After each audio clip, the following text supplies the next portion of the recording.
চীনের সঙ্গে বাংলাদেশের দুটি চুক্তি ও 13টি সমঝোতা স্মারক সই হয়েছে।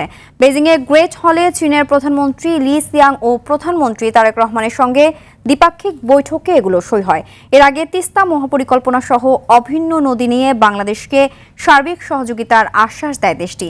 এছাড়া দেশে ইকোনমিক জোন করতেও পাশে থাকার ঘোষণা দেয় চীন। রাষ্ট্রায়ত্ত প্রতিষ্ঠানেও বিনিয়োগে আগ্রহ প্রকাশ করেছে বলে জানিয়েছেন প্রধানমন্ত্রীর কার্যালয়ের মুখপাত্র মাহদি আমিন। মাইদুর রহমান রুবেলের রিপোর্টে বিস্তারিত।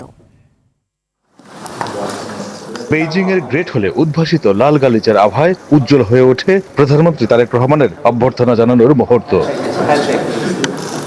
চীনের প্রধানমন্ত্রী লি কিয়াং এর রাজস্বিক সম্মানে সস্ত্রীক ভূষিত হন তারেক রহমান। চীনের প্রধানমন্ত্রীর পক্ষ থেকে দেয়া হয় সুসজ্জিত গার্ড অফ অনার।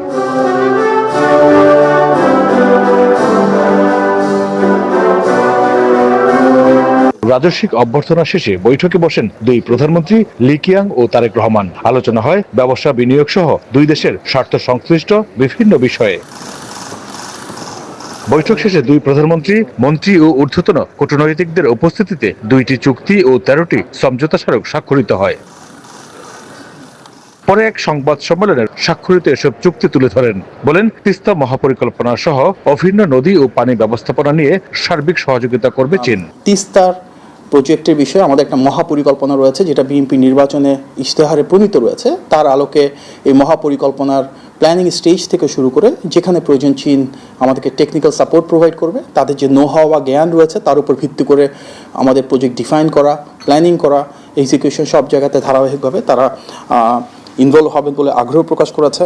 তিনি বলেন, ভূ রাজনীতি, কূটনীতি সহ বাংলাদেশের ব্যবসা বাণিজ্যের প্রসারে একযোগে কাজ করবে চীন বাংলাদেশ। নির্বাচিত সরকার হিসাবে মাননীয় প্রধানমন্ত্রী জনাব তারেক রহমানের নেতৃত্বাধীন বিএনপি সরকারের সাথে দৃঢ়ভাবে একসাথে কাজ করার জন্য অনেক শক্তিশালী আগ্রহ প্রকাশ করেছে। ব্রিক্সে বাংলাদেশের সংযুক্তি হওয়ার ক্ষেত্রে ওনারা ইতিবাচক ভূমিকা রাখবেন সেটি বলেছেন।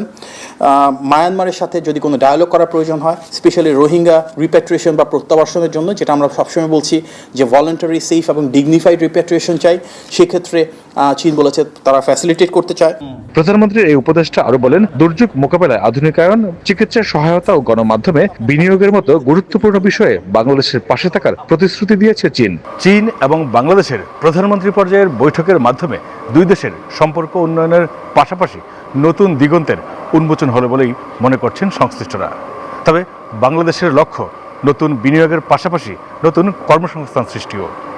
মাইদুর রহমান রুবেল, RTV, বেইজিং, চীন।